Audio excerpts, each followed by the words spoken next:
ఇదే రజక కుటుంబాలకు సంబంధించి మచిలీపట్నంలో ఆయన ఎమ్మెల్యేగా ఉన్నప్పుడు అక్కడ ఉన్నటువంటి వాళ్ళు ఇళ్ళన్నీ కూడా పీకిచ్చేసి వాళ్ళ మీద దాడి చేసి అప్పుడు రజకులు గుర్తు రాలేదా?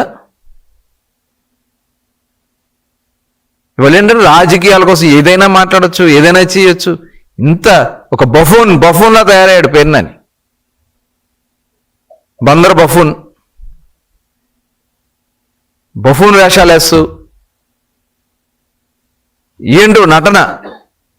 ఆస్కార్ అవార్డు వచ్చి వీళ్ళకి ఆస్కార్ ఏమంటారు, భాస్కర్ అవార్డు. ఇంతకంటే కులాలు ఏంటండి, కులం పేర్లు ఏంటండి?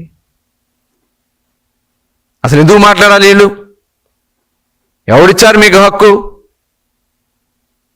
ఏదన్నా ఉంటే ప్రజాస్వామ్యబద్ధంగా రాజకీయ విమర్శలు చేసుకోవడం గతంలో చూశాం, కానీ ఈ రకంగా వ్యక్తుల్ని, క్యారెక్టర్స్ని